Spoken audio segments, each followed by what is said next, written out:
Hello, I'm Luke Darcy and welcome to Access All Areas, brought to you by OPSM. The Dockers and the Eagles are currently enjoying their Mad Monday over in Perth, while the Crows and Pies live on to fight another day. Damien Barrett is with me. And Damo, anything you saw on the weekend, have you revisit Hawthorn being an out-and-out premiership certainty? No, I reckon they enhanced their premiership credentials, Das, by having the week off. Collingwood was really good. Will pose some problems should they make it, but no. Hawthorn, even more of a premiership certainty today than they were before the weekend. Particularly when you think about Jordan Lewis and Clinton Young coming back into that side with the benefit of that extra week's break. A really emotional final it was for Collingwood on Saturday night, and it started with them running through the banner. Rest in peace, mate, of course, with the tragic passing of their great mate John McCarthy. I thought over the whole night, Damo, they not only played sensationally well, but they handled themselves fantastically well. There was great emotion, there was great respect shown for the whole McCarthy family, and in the end, I think no one would begrudge Collingwood winning this game, but given the circumstances of the week. Das, it's incredible how they did react, isn't it? I mean, the fear was, you know, would it just become too much for them? Would it be too great a burden to carry into this particular game? Jared Blair there, very, very close to John McCarthy, and he stood up in a very strong way, very passionate way. This is the final siren. This is not just a team winning a semi-final, Das, is it? This is a far more greater power at force in these reactions here. Yeah, Dane Beams is one of his absolute great mates as well, and I thought the way that he played was just sensational. When the siren went, you could just see you're exhausted, and that outpouring of emotion there with Jared Blair getting consoled by Harry O'Brien at the back. Dane Beams, who was particularly emotional, as I said, continued his unbelievable season, and in the circumstances of the loss of a close friend. This is in the rooms afterwards, and they were just fantastic, Collingwood. The players were great. The whole situation was handled with great respect. Unbelievable. How are they going to go this week, Das, with the funeral on the Thursday and then travelling to Sydney for the game against the Swans? What effect will that have a week after what they've just been through? Well, it's going to be a really interesting situation for them, because does the whole club go? You've got to remember there's also limited spaces in the church in Sorrento, so they don't want the whole club to take up the seats. Then who does and who doesn't? It is a Thursday. You've got to take a bus down there and a bus back and fly across. But I think the first thing will be the players that are close to them will absolutely go. A lot more emotion as that funeral unfolds, and if they handled it anything like they did this week, then that won't affect them at all. West Coast got the early running in this game on Saturday night, didn't they? Yet in the third quarter, this was 2010 style Collingwood tackling, wasn't it, Das? This is what made them the best side in the competition for mine, certainly when they won the premiership in 2010. But over the past 2 years, when they apply this sort of fanatical pressure, they are unstoppable. I've already heard John Longmire set the scene early and say that the Swans need to be able to match this sort of intensity to compete with Collingwood on Friday night in the big final. And it's what Nathan Buckley brought to the table as an assistant coach. It really revolutionised forward pressure. Why did it go missing for parts of the year? I know they got on a massively good winning streak, but this tackling wasn't there.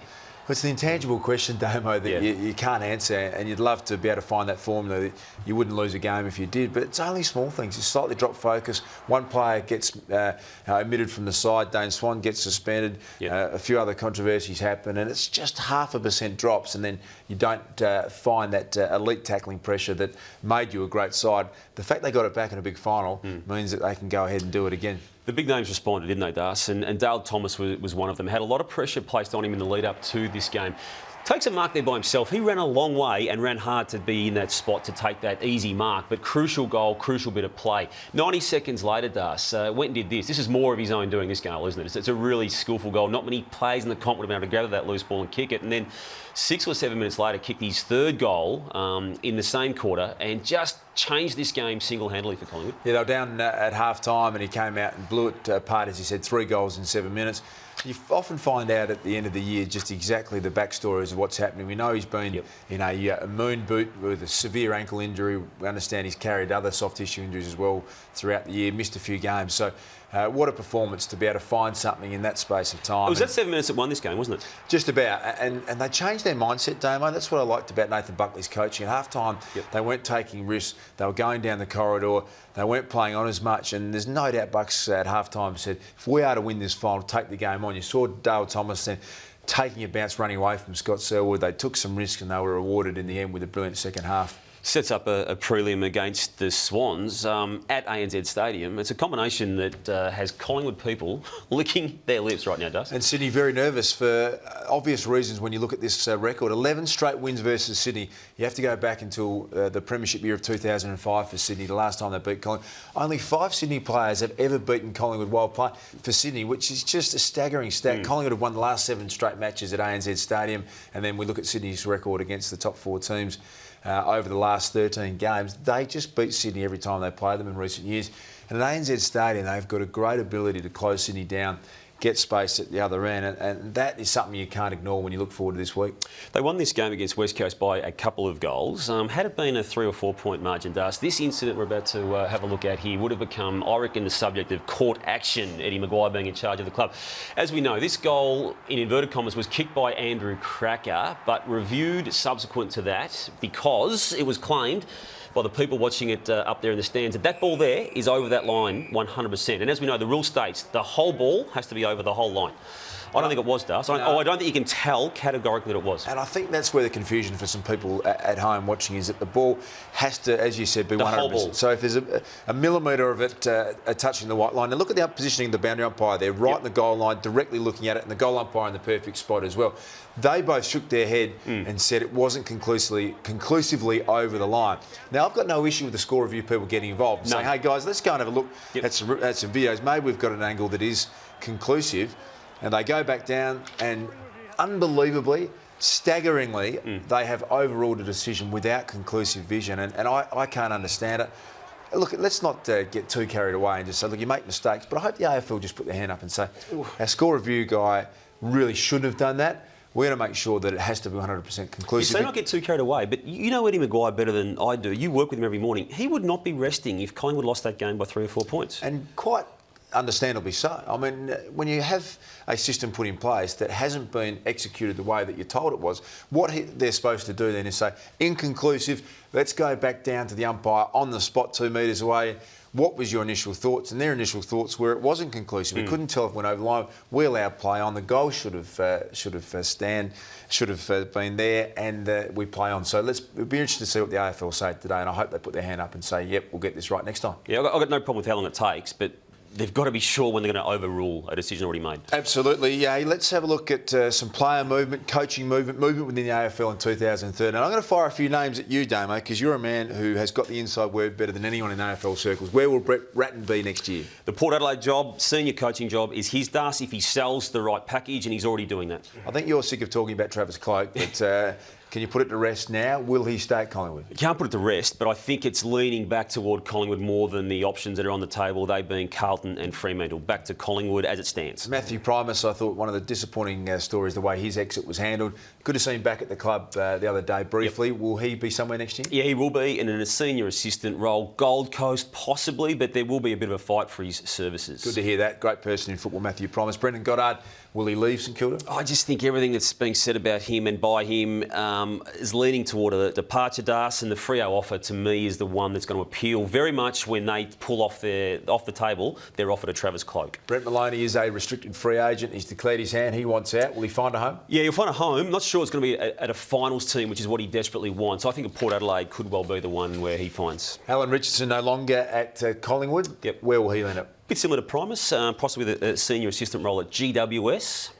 Yep, and a very well-credentialed individual. Kurt Tippett, is he gone? Yeah, well, I think he is, Das. And I still think that Brisbane Lions somehow have got a better offer on the table than Gold Coast. Either way, to me, it's going to be South East Queensland, but Lions slightly in front. Will Ben Buckley go to North Melbourne? North Melbourne's delaying his decision until they get a final yes or no from Ben Buckley. He's already taken up a lot of time, wants a bit more. They're still quietly hopeful.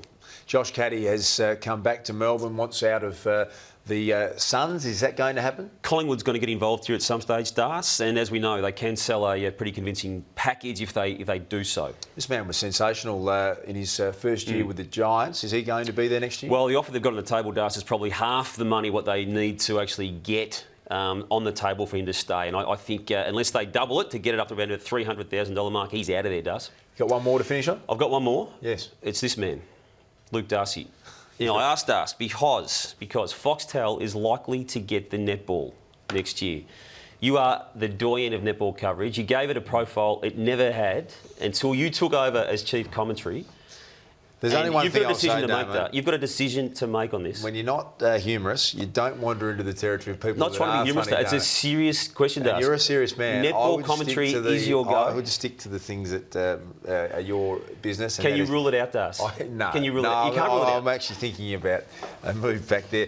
You are an absolute clown, Damo. I'm very surprised to hear you going with that sort of nonsense. Gave it a profile it never had, Das. I think they need you. Did the job beautifully over there, but I don't think they need me back. Let's be honest. Let's have a look at the Adelaide and Fremantle game. And there's one man that I want to talk about is Taylor Walker.